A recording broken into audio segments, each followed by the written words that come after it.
నాన్నగారి యొక్క ప్రవర్తనని బట్టి నేను గౌరవించడం కాదు, ధర్మం ఎప్పుడు నా వైపు నుంచి వెడుతుంది.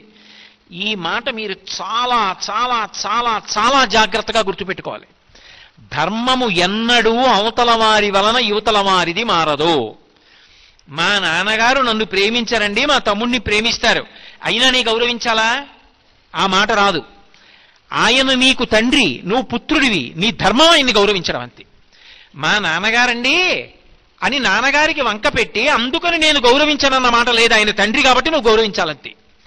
మీ తండ్రి మీద తీర్పు చెప్పే అధికారం కొడుక్కి లేదు. కాబట్టి పుత్రుడిగా పుత్రధర్మం, నా భార్య ముందు నించుంటే భర్తృధర్మం, అదే నా కొడుకు ముందు నించుంటే పితృధర్మం. నేను తండ్రిగా వాడికి బోధించడం కాదు, వాడు నా నడవడిని చూసి ఓ ఇలా ఉండకపోతే నాన్నగారు అంగీకరించరు అన్నది వాడికి వ్యవస్థీకృతం కావాలి బుద్ధి ఎందు. ఎట్టి పరిస్థితులలో నాన్నగారు సంధ్యావందనాన్ని విడిచిపెట్టరు. ఏ కారణానికి ఆయన సంధ్యావందనం చేయకుండా ఉండడాన్ని ఇష్టపడరు. సంధ్యావందనం ఆయనకి ప్రాణం. ఇది నా కొడుకు అర్థమైందనుకోండి, నా నడవడి చూసి నేను నా నోటితో ఒరే సంధ్యావందనం చెయ్యి అని చెప్పక్కర్లేదు. మీరు నన్ను ప్రశ్న వేయచ్చు, ఏమండి మీరు చేసి మీ అబ్బాయి చేయకపోతే? కర్తవ్యంగా నా ధర్మం చెప్పడం. ఒరే నువ్వు చెయ్యాలరా సంధ్యావందనం, వాడు చేయకపోతే నీ బెంగపెట్టి గుడ్డలు బాదుకోకూడదు, చెప్పడమే. ఎన్ని మాటలు చెప్తావు? ఎన్ని మాటలైనా చెప్పుకుంటూ వెళ్ళిపోవడమే నీ ధర్మం. ఎందుకంటే చెప్పిందే చెప్తారు ప్రవచనంలో. అలా చెప్పడానికే నేనున్నాను, నేను కాదు. నేను ఎందుకు చెప్పాలి అంటే ఆ తర్వాత ఏమండి మీలో ఎంతమంది పాటిస్తున్నారని అడగవలసిన అవసరం నాకు లేదు. మీరు పాటిస్తే మంచిదే, పాటించకపోతే కూర్చోండి చెప్తానని ఇంకో మాట చెప్పాలి. ఆ తర్వాత పాటించకపోతే ఇంకో మాట చెప్పాలి. మీరు ఎప్పటికీ పాటించకపోతే నేను బతికున్నంత కాలం చెప్పాలి. అంతే ధర్మం. మీరు చెయ్యలేదని నేను బాధపడకూడదు, మీరు చేశారని నేను పొంగిపోకూడదు. నా కర్తవ్యం నా వైపు నుంచి ఉంటుంది, ధర్మము నా వైపు నుండి ఉంటుంది. పితృధర్మము నా కొడుకు ముందు నిలబడినప్పుడు నేను తండ్రిగా ధర్మాన్ని నిర్వర్తించాలి. నేను రేపొద్దున నా కార్యాలయానికి వెడతాను.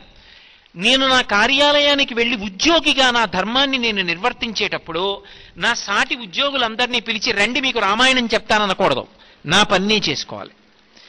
నా అధికారి కనపడితే నేను సభలోకి వెడుతుంటే కొన్ని వేల మంది లేచి నిలబడి నమస్కారం చేస్తారు, నేనెవరికీ నమస్కారం పెట్టననకూడదు.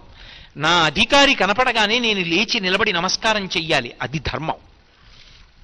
ఒకటి బాగా తెలుసుకోండి, ఎవడు ధర్మాన్ని పట్టుకుంటాడో వాడు ప్రశాంతంగా ఉంటాడు. ధర్మాన్ని విడిచిపెట్టిన ఉత్తర క్షణంలో ఎవడు బాధపడిపోతాడంటే చిత్తక్షోభకి గురి ఎవరైపోతారు అంటే విడిచిపెట్టిన వాడు గురైపోతాడు. నేను మీకు ఒక ఉదాహరణ చెప్తాను మీకు బాగా పట్టుకోవడానికి. మీ మీద పెట్టడం నాకు ఇష్టం ఉండదు. పరమేశ్వర స్వరూపమైన సభకి నమస్కారం అన్న తర్వాత ఏదైనా ఉంటే నా మీద పెట్టుకు మాట్లాడతాను. అందుకే నాకు ఒక అధికారి ఉన్నాడు అనుకోండి, ఆయన్ని చూడగానే నేను లేచి నిలబడి అయ్యా నమస్కారం అండి అనడానికి నాకు నేను పొందిన గౌరవం అడ్డొచ్చింది అనుకోండి. నేను బెంగళూరు వెడితే అంతమంది నాకు నమస్కారాలు చేశారు, నేను ఈయనకి నమస్కారం చేయడం ఏమిటి అని నేను చెయ్యలేదనుకోండి, ఆయన నమస్కారం చేయకపోతే వచ్చిన ఇబ్బంది ఉంది, ఆయన పని ఆయన చేసుకుంటున్నాడు కదా అని సరిపెట్టుకుని ఆయన కూర్చుంటాడు. కానీ ఇలా ఎంతమందికో నమస్కారం చేయకుండా అహంకారం పెంచుకుని నేనేమైపోతాను? పాడైపోనా? ధర్మాన్ని విడిచిపెట్టగానే అశాంతి కలుగుతుంది, ధర్మాన్ని పట్టుకోగానే శాంతి కలుగుతుంది. ఇక్కడ నేను ఉద్యోగిని, నా పై అధికారికి నమస్కారం చేస్తాను. నేను సభలో ప్రవచనం చేయడానికి వెడుతున్నాను, నా శిష్యుల చేత నమస్కరింపబడతాను. నా కొడుకు ముందు నిలబడితే తండ్రిని, వాడికి ఇలా వేలు చూపిస్తాను, జాగ్రత్త నడవడి జాగ్రత్త పెట్టుకో అంటాను. నా తండ్రి దగ్గరికి వెడితే ఇలా చేతులు కట్టుకుని నించుంటాను. ఎక్కడికి వెళ్ళినప్పుడు ఎలా ఉండాలో అలా ఉండగలిగిన వాడు శాంతియుతమైన జీవనాన్ని పొందుతాడు. అలా ఉండలేనివాడు అశాంతి పొందుతాడు, 10 మందికి అశాంతి కల్పిస్తాడు. అక్కర్లేనివి నెత్తి మీద వేసుకుని నా అంతటి వాడు లేడు నేను రక్షకుండని బయలుదేరి నిష్కారణంగా అశాంతి తెచ్చుకుంటాడు, 10 మందిని అశాంతిలోకి నెట్టేస్తాడు. అందుకే ధర్మం అనేటటువంటిది ఎప్పుడూ మన వైపు నుంచి ప్రవహిస్తుంది. మన వైపు నుంచి ఆలోచించాలి తప్ప అవతల వారిని బట్టి మన ధర్మం మారుతుందా అంటే మారదు. మీరు అందుకే చూడండి, పతివ్రత అని స్త్రీ ధర్మంలో ఒక మాట ఉంటుంది. భర్త చాలా గొప్పవాడైతేనే ఆయన భార్య పతివ్రత అవుతుంది అని నేను సిద్ధాంతం చెప్పాను అనుకోండి. సీతమ్మ పతివ్రత, మండోదరి పతివ్రత కాదు. కానీ శాస్త్రాలు ఏమంటున్నాయి? సీతమ్మ పెద్ద పతివ్రత, మండోదరి చిన్న పతివ్రత. అలా ఉండవు, ఒకటే పతివ్రత.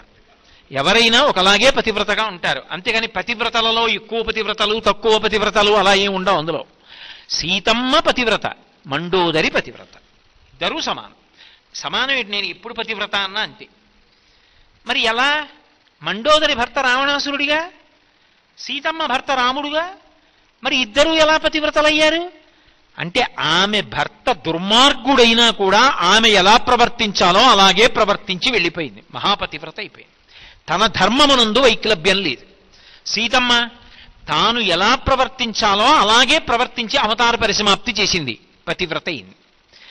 నా భర్త రావణాసురుడు నా కర్మని తలకొట్టుకుని ఇంకొకలా ఆలోచించలేదు మండోదరి. నా భర్త ఇంత గొప్పవాడు, మండోదరి భర్త అంత పనికిమాలినవాడు అని సీతమ్మ ఎన్నడూ ఆలోచించలేదు. ఆమె భర్త ఆమెకు దైవం, నా భర్త నాకు దైవం. అందుకే ధర్మము ఎవడు పాటించాలనుకున్నాడో వాడి వైపు నుంచి వెడుతుంది తప్ప అవతలవాడు అలాంటివాడు కాబట్టి నేను ఇలా ఉంటానండి అన్న మాట ఉండదు.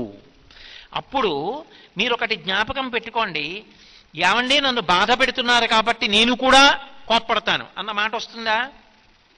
ఉండదు. ఒకవేళ నిన్ను బాధ పెడితే చూడ్డానికి ఈశ్వరుడు ఉన్నాడు, నువ్వెందుకు ధర్మం తప్పుతావు? ఏ ధర్మాన్ని నువ్వు పాటించాలో ఆ ధర్మాన్నే నువ్వు పట్టుకుని ఉండు. అందుకే ధర్మో రక్షతి రక్షిత. ఎవడు ధర్మాన్ని పట్టుకున్నాడో వాడి ధర్మం రక్షిస్తుంది, వాడి జోలికి వెళ్ళలేరు. అందుకే ఆ ధర్మాన్ని పాటించడానికి దేశము ప్రధానమై ఉంటుంది. నువ్వు ఎక్కడున్నావన్న దాన్ని బట్టి ధర్మం ఉంటుంది.